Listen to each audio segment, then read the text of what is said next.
आइए आज मैं बात करता हूं उन 3 फैक्टर्स की जो आपकी लाइफ में फाइनेंशियल क्राइसिस होने से रोक सकती हैं, या कहें कि कठिन परिस्थितियों में फाइनेंशियल प्रॉब्लम होने से आप अपने आप को बचा सकते हैं।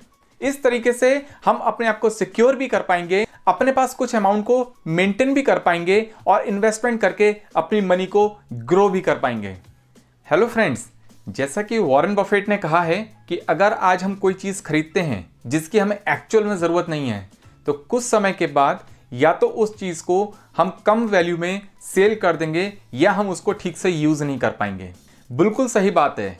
Buying wisdom is not common. बहुत सारे लोगों को ये नहीं पता होता है कि क्या बाय करना है और क्या नहीं, क्यों बाय करना है और क्यों नहीं। वो सिर्फ बाय करने पर विश्वास रखते हैं, जबकि ये पता होना कि क्या बाय करना है और क्या नहीं लाइफ का एक बहुत इंपॉर्टेंट फैक्टर है, क्योंकि saving of ₹1 is equal to earning of ₹1। आइए आज मैं बात करता हूं उन 3 फैक्टर्स की जो आपकी लाइफ में फाइनेंशियल क्राइसिस होने से रोक सकती हैं, या कहें कि कठिन परिस्थितियों में फाइनेंशियल प्रॉब्लम होने से आप अपने आप को बचा सकते हैं। फ्रेंड्स, हमें ये याद रखना चाहिए कि सबसे पहले हम अपनी फाइनेंशियल सिक्योरिटी में इन्वेस्ट करें। ज़्यादातर लोग इंश्योरेंस प्लान बाय तो करते हैं लेकिन उसका पर्पस नहीं समझते हैं, और वो या तो सिर्फ टैक्स सेविंग के पर्पस से इंश्योरेंस में इन्वेस्ट करते हैं, या कुछ आगे चल के उनको रिटर्न मिल जाएगा इस चीज़ के लिए इंश्योरेंस में इन्वेस्ट करते हैं।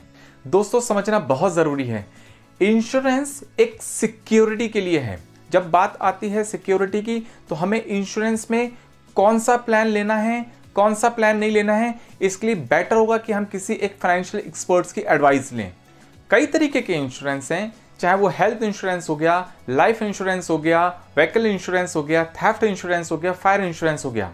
लेकिन कौन कौन से इंश्योरेंस इंपॉर्टेंट हैं और उन इंश्योरेंस में कौन सा प्लान हमारी सिक्योरिटी के लिए इंपॉर्टेंट है, ये जानना हमें बहुत ज़रूरी है। हमें यह समझना बहुत ज़रूरी है कि इंश्योरेंस इन्वेस्टमेंट से ज़्यादा सिक्योरिटी के लिए होता है। खुदा ना खास्ता किसी की ज़िंदगी में अगर कुछ होता है तो यही इंश्योरेंस उसकी फाइनेंशियल स्टेबिलिटी के लिए मेंटेन कर सकता है। यही इंश्योरेंस उसको किसी भी फाइनेंशियल क्राइसिस से या उसकी फैमिली को किसी फाइनेंशियल क्राइसिस से बचा सकता है। इसलिए इंश्योरेंस बाय करना एक फाइनेंशियल सिक्योरिटी के लिए बहुत हेल्पफुल होता है। साथ साथ कुछ प्लान सिक्योरिटी के साथ इन्वेस्टमेंट को भी फोकस करते हैं। ऐसे इंश्योरेंस प्लान एक टाइम के बाद यानी कि मैच्योरिटी पर बहुत अच्छा रिटर्न भी दे सकते हैं। इसलिए इंश्योरेंस बाय करना लाइफ की बहुत बड़ी इंपॉर्टेंस है। ये आपके लिए इन्वेस्टमेंट पर्पस से भी और फाइनेंशियल सिक्योरिटी, फाइनेंशियल स्टेबिलिटी के लिए भी है। साथ साथ हेल्थ इंश्योरेंस भी इसलिए इंपॉर्टेंट है कि किसी की लाइफ में भी अगर किसी को कोई प्रॉब्लम होती है तो ऐसे केसेस में जो उसकी बहुत बड़ी सेविंग है वो एग्जॉस्ट हो सकती है हॉस्पिटल एक्सपेंसेस में। ऐसे केस में अगर हेल्थ इंश्योरेंस है तो ये बहुत बड़े फाइनेंशियल क्राइसिस से बचा सकता है।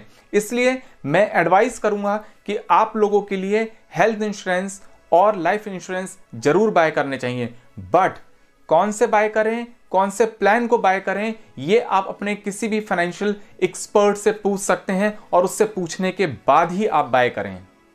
दूसरी बात सेविंग की है।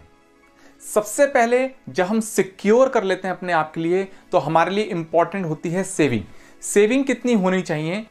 वैसे तो ये क्वेश्चन अपने आप में डिपेंड करता है हर एक बंदे की लाइफ स्टाइल पर यहां पर मैं एक बात जरूर कहना चाहूंगा कि जब सेविंग की बात आती है तो कम से कम 15% ऑफ मंथली इनकम की सेविंग हमेशा बैंक अकाउंट में मेंटेन रहनी चाहिए। कभी भी अचानक से आ जाने वाले छोटे मोटे खर्चों के लिए यही सेविंग आपके लिए हेल्प करेगी और आपको किसी के आगे उधार मांगने की जरूरत नहीं पड़ेगी, शर्मिंदा होने की जरूरत नहीं पड़ेगी। ध्यान रखिए, मैंने यहाँ पर सेविंग को सेकंड फैक्टर बताया, फर्स्ट नहीं। क्यों? क्योंकि सेविंग से पहले जरूरत होती है सिक्योरिटी की। जब हमने अपनी लाइफ को सिक्योर कर लिया, हमने अपनी लाइफ के लिए सेविंग भी मेंटेन कर ली, तो अब जरूरत है इन्वेस्टमेंट की। इन्वेस्टमेंट क्यों करना चाहिए? उसका एक बहुत बड़ा रीजन है, क्योंकि इन्फ्लेशन रेट आमतौर पर बैंक से मिलने वाला interest rate on saving account से ज्यादा होता है। इसलिए अगर महंगाई दर ज्यादा है और सेविंग पर मिलने वाला इंटरेस्ट रेट कम है तो धीरे धीरे करके वही पैसा हमारा कम होता चला जाएगा। इस बात को डिटेल में जानने के लिए आप पीछे मेरी वीडियो इस पर देख सकते हैं।